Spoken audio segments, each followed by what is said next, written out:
Olá, nesse podcast procuramos tornar os alunos mais familiares com as diversas matérias presentes nos cursos de graduação da UFRN. Eu sou Carlos Olá, eu sou Vlad. Olá, meu nome é Matias. e hoje vamos conversar com o professor Jair da matéria Desenvolvimento de Sistemas Web. Boa tarde, professor. Gostaria de se introduzir? Boa tarde, sou Jair, vou falar com vocês sobre a matéria de Desenvolvimento Web 1, disciplina que eu leciono há mais de 10 anos aqui no IMD, nos cursos do BTI e de Engenharia de Software. Sobre o que é essa matéria? Você poderia discorrer sobre isso? Sim, a matéria que vai apresentar para os alunos as principais tecnologias que são utilizadas para desenvolver sistemas para a plataforma da web, a plataforma hoje mais popular no qual a gente entrega sistemas, né? A web ajudou que as aplicações pudessem ser popularizadas de maneira que você, do seu computador, da sua casa, do seu smartphone, pode acessar qualquer tipo de aplicação que esteja colocada em algum repositório de nuvem, né? Então, o que a gente vê nesse curso são os conceitos básicos do que é a web, de como é que ela funciona e as tecnologias que o aluno vai aprender para desenvolver. Ele tem condições, ao terminar a matéria, de já fazer uma página web, um site com um conjunto de páginas e até mesmo desenvolver também pequenos sistemas que podem interagir com o usuário para armazenar dados, vender produtos, coisas simples, né? Nossa, isso já deve preparar bastante para o mercado, né? Matéria, importante, eu julgo. Uma segunda pergunta. Qual é a sua metodologia no ensino da matéria? É interessante. Tem uma parte introdutória que tem alguns conceitos importantes, mas ela é essencialmente uma matéria de ordem mais prática, né? Então, o aluno vai aprender a usar linguagens, a aplicar essas linguagens no desenvolvimento de produtos, de software, né? E, essencialmente, a gente trabalha nessa matéria de desenvolvimento Web 1 com três tecnologias principais, que são âncoras ou pilares da web, né? É o HTML, o CSS e o JavaScript. Existem inúmeras outras tecnologias, mas que são adicionais. Essas três são as principais ferramentas de desenvolvimento. Então, o aluno ele vai ser estimulado a aprender essas linguagens na prática. A gente faz uma rápida introdução de uma maneira mais expositiva, mais teórica, mas o ideal é que o aluno, através de tutoriais e materiais complementares, comece desde as primeiras semanas já a pensar em um projeto para que ele possa ter tempo, no período do semestre, de entregar no final algo que está funcionando, né? Como eu falei, pode ser essa página web com links entre os conteúdos, como também pode ser uma página que tem um formulário que recebe dados, armazena esses dados num repositório, num arquivo, e pode recuperar os dados para mostrar para o usuário depois. Então, tem uma metodologia bastante prática para que o aluno já possa ir construindo, né? Fazemos algumas aulas em laboratório, né? A nossa sala de aula tem computadores, então é chamada sala laboratório, e os alunos, nessas aulas, eles ficam programando, e eu, como professor, fico acompanhando o que eles estão trabalhando, dando algumas orientações, estimulando que eles aprendam, né? E é durante esse aprendizado que eles vão consultar o material de referência e aprender. Eu sempre digo, a melhor forma de aprender não é escutando o professor, é começando a fazer as tarefas e realmente buscando tirar dúvidas nesse material complementar que a gente oferece. Então, o meu papel é mostrar os caminhos, e esses caminhos eles vão começar a aprofundar na matéria e ao longo da vida profissional, porque o profissional de TI nunca vai parar de aprender. Muito interessante. Existe alguma discussão social na sua matéria? Não muita, é verdade que eu acho que isso é importante a gente discutir com os alunos, os impactos que a web tem cada vez que você hoje faz um site, uma página, mostra algum conteúdo, isso pode ter um impacto na vida das pessoas, e acho que é uma discussão importante que precisa ter, né? Nessa matéria especificamente, como o aluno tem muita tecnologia para aprender e a carga horária fica sempre muito restrita, a gente acaba não abrindo muito tempo para essas discussões, embora elas sejam importantes, né? Ela pode ocorrer quando um determinado aluno ou um determinado grupo, né? Os trabalhos são quase sempre feitos em grupos, quando o grupo apresenta uma temática web interessante, que isso pode gerar uma discussão, eu sempre procuro estimular essa discussão, trazer uma opinião minha, ouvir a opinião de outros colegas, para que a gente faça esse tipo de debate no impacto que aquela aplicação terá. Mas, devido a essa necessidade do aprendizado das tecnologias, a gente até não tem tanto tempo assim para explorar essas questões, que são extremamente relevantes e importantes, né? E aí eu espero que em outras matérias do curso, os alunos sejam estimulados a entender todo o impacto social que cada produto de software que a gente constrói e coloca na web tem na sociedade, tem em cada um que vai ser um futuro usuário desse sistema. Muito bem. Como o senhor já disse, a abordagem da metodologia da matéria, ela tem uma mistura entre teoria e prática. Os discentes eles vão atrás de programar e fazer as atividades e tirar dúvidas. Então, passando para um outro tópico, eu queria falar um pouco sobre as avaliações. O que o senhor busca avaliar nos alunos? O senhor utiliza mais provas ou o senhor busca incentivar atividades práticas? O maior estímulo é pelas atividades práticas que eu procuro fazer em sala de aula, com exercícios para casa, e isso é estímulo mesmo, eu não cobro a entrega obrigatória, nem coloco notas nisso. Eu procuro estimular isso. Olha, vocês querem aprender, vocês têm que fazer esse exercício. Se não querem aprender, infelizmente, é a escolha de vocês, tá? Mas a melhor forma de aprender é fazendo exercício. Então, eu estimulo que eles façam os exercícios e que esses exercícios sejam feitos visando o projeto final que eles têm que entregar. Essa, para mim, é a principal avaliação. Ao final do semestre, eles vão ter um projeto e um sistema, não precisa estar completo, mas ele tem que estar funcional, ele vai ter que ter lá o front-end, vai ter que ter um pouco de back-end, né? Essa matéria é Web 1, ela foca mais no front-end, mas a gente estimula que tenha um pouquinho de back-end para ver isso funcionar. Não precisa ter banco de dados, basta que ele armazene no arquivo. Então, essa é a entrega que ele tem que fazer. E repito, eu não preciso que seja um sistema completo, mas eu peço que ele pense qual é o tema do projeto dele, qual é o impacto que esse tema vai ter para as pessoas, por que as pessoas se teriam atraídas por esse sistema. E aí é nesse momento que a gente normalmente gera algum tipo de discussão sobre os impactos que isso teria nas pessoas, na sociedade. Tá? Agora, como os trabalhos são em grupos, né, eu preciso também saber o conhecimento que cada um individualmente adquiriu. Então, além dos projetos, que é a principal avaliação, eu faço 2 provas. Né? O projeto ele tem uma entrega parcial no meio do semestre e tem uma entrega final, obviamente, ao final do semestre. E as provas também acontecem no meio do semestre e ao final do semestre. Né? Essas provas são individuais para avaliação do conhecimento de cada um.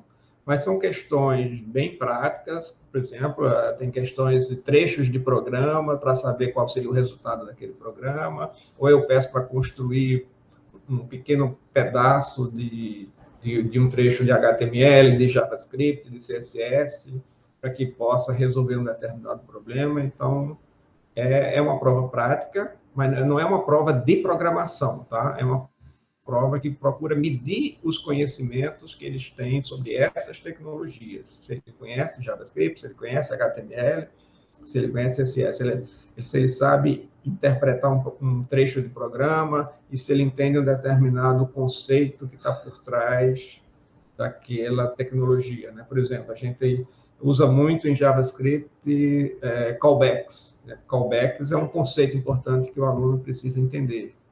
O callback permite programação assíncrona. Então, esses são conceitos, é a parte teórica do curso que eles precisam entender, mas é um entendimento que tem uma aplicação direta na prática, que é isso que eles vão precisar fazer no seu projeto. Só um comentário, quando você está falando sobre focar mais em exercícios.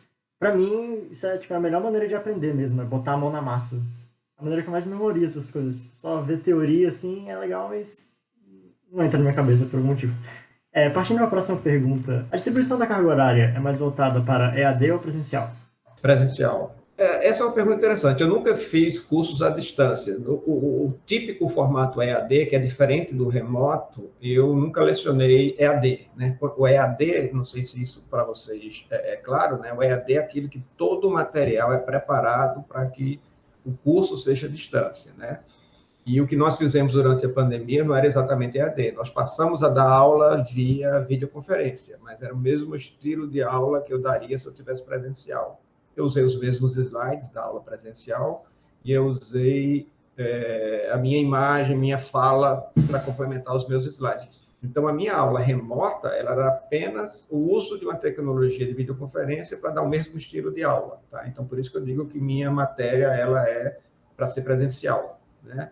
E principalmente porque eu gostava de fazer essas atividades práticas em sala de aula, porque eu fico acompanhando os alunos fazendo, tirando dúvidas, eu aprendo também muito com eles. Essa matéria é interessante, daqui a pouco eu vi que eu vou falar disso mais adiante, que a gente tem alunos com um perfil variado, tem alunos que já têm uma experiência boa de web, mas ele acaba fazendo a matéria, e aí eu pego esses alunos e coloco eles para ajudar outros que têm menos experiência. Às vezes o aluno chega para mim com uma solução de tecnologia que eu não conheço, e eu aprendo com eles, hein? Eu acho que é uma troca importante. Eu não tenho o menor problema com isso, né? Na verdade, eu ensino as tecnologias, eu conheço os conceitos, há mais de 15 anos que eu trabalho com essa área, aliás, bem mais do que isso, e é uma área que a tecnologia evolui muito rapidamente, então o professor tem que estar correndo atrás, aprendendo coisas novas o tempo todo, e às vezes o aluno é mais rápido, né?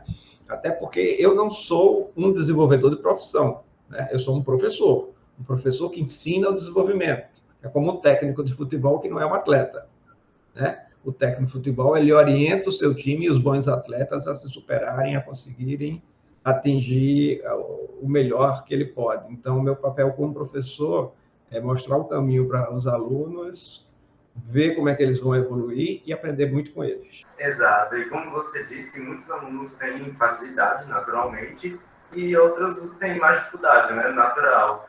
Você consegue destacar algumas dificuldades que os alunos apresentam em sua matéria? Sim.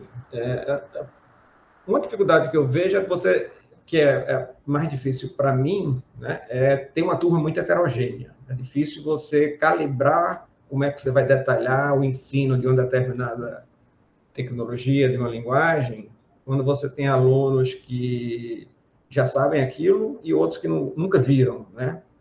Então, às vezes, você tem aquele que nunca viu, querendo saber mais detalhes, ou, às vezes, pior, ele fica com vergonha de perguntar algo que ele não tinha obrigação nenhuma de conhecer, porque ele nunca viu aquilo, e o colega do lado já sabe aquilo faz tempo e fica, às vezes, esnobando um pouco, porque acha que aquilo é muito simples, né? Então, isso, para o aluno, é ruim. Para o aluno que conhece, acha um pouco chato eu estar entrando em muitos detalhes, e o aluno que não conhece fica um pouco tímido, sem querer perguntar, para não parecer que ele é inferior. E não é inferior, né? Ninguém nasce conhecendo as coisas, e eu sempre também procuro assumir. Eu não sei tudo de web. É impossível saber tudo de web, porque são muitas tecnologias. Então, eu procuro mostrar aos alunos, olha, não tenham vergonha de perguntar, né? Aqui estamos todos para aprender. Então, isso é uma das coisas que eu sinto mais dificuldade de uma maneira geral, né? Outra dificuldade, um pouco mais específicas aí, é que na web a gente mistura muitas tecnologias, né? Você não aprende somente uma linguagem para desenvolver o sistema web, você aprende o HTML, que é um estilo de linguagem para você, de forma declarativa, estruturar o seu sistema, as suas páginas. Você aprende o CSS, que é outra tecnologia complementar para definir e embelezar a sua página web, o seu site. E, por fim, o JavaScript, que é uma linguagem de programação, né? Isso nas minhas aulas, a gente trabalha com essas 3 tecnologias, que são os pilares, como eu tinha dito antes, né? Mas ainda você poderia acrescentar essas tecnologias, as bibliotecas ou os frameworks Angular, React, e Vue, Svelte, veja que são várias linguagens. Eu não coloco na minha disciplina exatamente porque não dá tempo, tá? Mas essas 4 tecnologias, elas são alternativas e o mercado de trabalho está usando elas. Então, tem uma outra disciplina que é um tópico especial complementar que o aluno pode fazer e aprender essas outras tecnologias, né? E, além disso, você no back-end, você pode estar misturando ainda a linguagem Java você pode usar também o PHP, você pode usar o Python. Além disso tudo, você ainda vai ter um banco de dados usando outras tecnologias, que, por exemplo, SQL ou MongoDB. Enfim, é uma mistura muito grande de tecnologias e isso é a maior dificuldade que o aluno tem. Então, devido a isso, a gente tem o Web 1 e o Web 2. O Web 1 foca mais no front, com essas 3 tecnologias que eu já citei.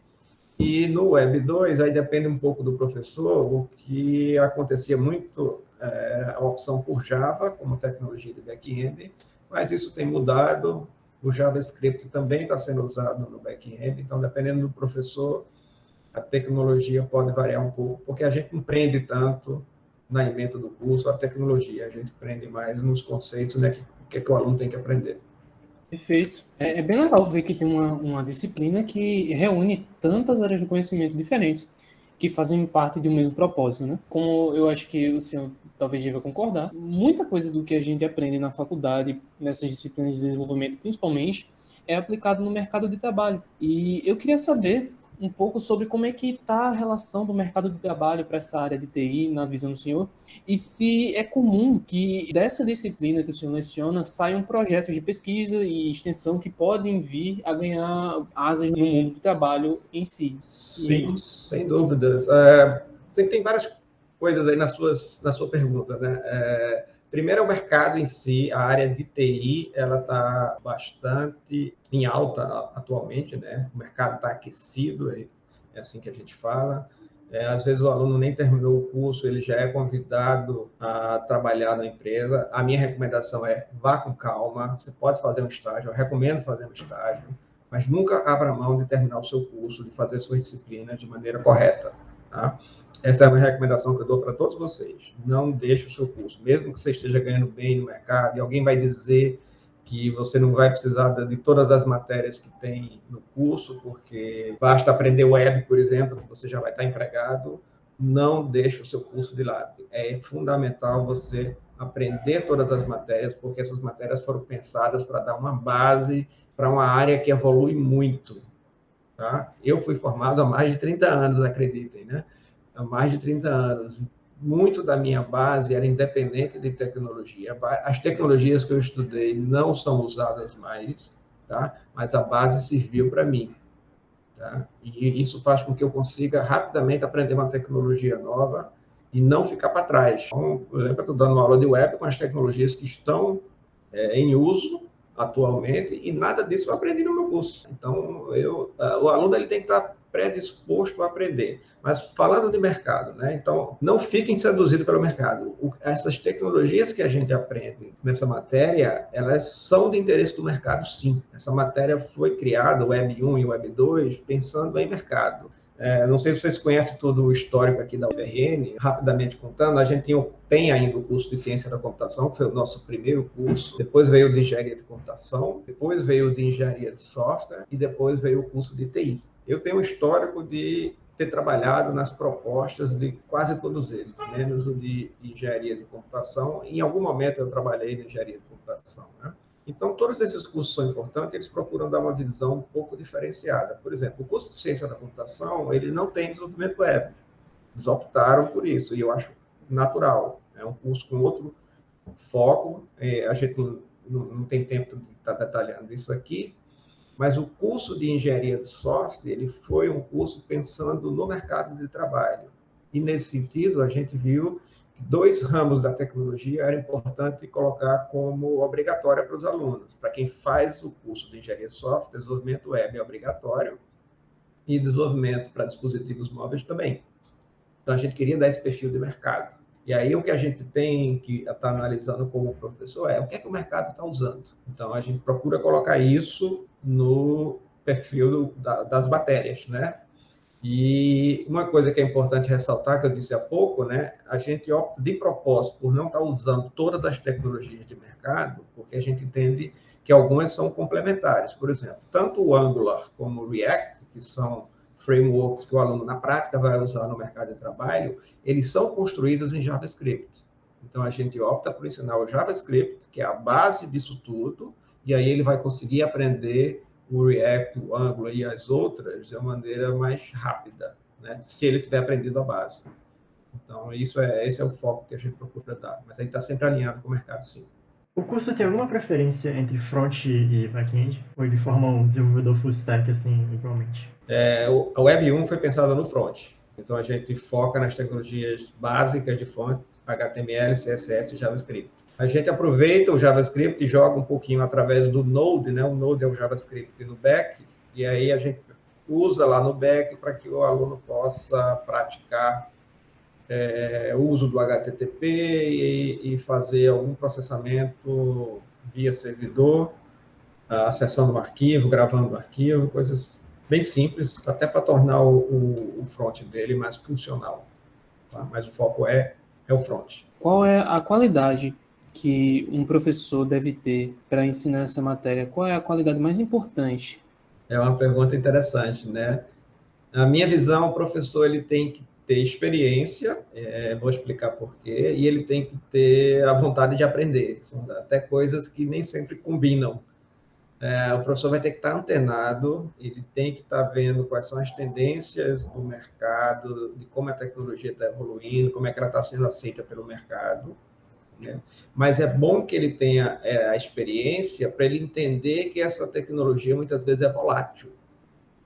Por exemplo, né, teve época que todo aluno queria que no meu curso eu ficasse ensinando jQuery. O jQuery é uma biblioteca JavaScript. Eu disse, olha, a gente vai focar em JavaScript, o curso só tem 60 horas, então vocês vão ter que usar parte disso para aprender JavaScript, leva um tempo, e aí vocês por fora corram atrás da biblioteca jQuery que vai ser útil para vocês. Beleza, agi assim durante alguns anos. Hoje em dia ninguém quer usar mais jQuery. Os frameworks, como o Angular e o React, surgiram e são melhores. E aí, mais uma vez, eu digo, olha, a gente vai continuar vendo o JavaScript, porque esses frameworks, eles vêm complementar e vêm facilitar a vida do desenvolvedor, mas para aprender mesmo, a gente tem que aprender no modo raiz, no modo mais difícil, para entender como o framework facilita. O framework esconde muita coisa, então se você usa só o framework, você não entende o que está por trás. E no JavaScript, a maneira mais dura de fazer as coisas, a gente aprende realmente como tem que ser feito. Então, o professor tem que entender que essas tecnologias elas vão variando, e daí a importância dessa experiência que ele tem, e ele entende com isso o que é essencial para o aluno aprender. Eu acho que eu consigo, com essa minha experiência, dosar adequadamente o que eu acho relevante para o aluno aprender. Perfeito. Bom, eu acho que só temos mais uma pergunta para a gente fechar, e seria se o senhor acha que os alunos eles sentem falta de alguma coisa na matéria, o senhor teria alguma sugestão, alguma coisa que poderia mudar para melhorar a grade dessa matéria, alguma proposta nesse sentido?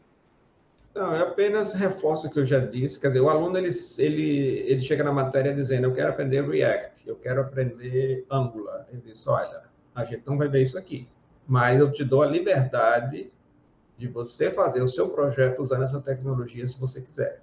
E eu só recomendo que você faça se você já conhece o suficiente de JavaScript.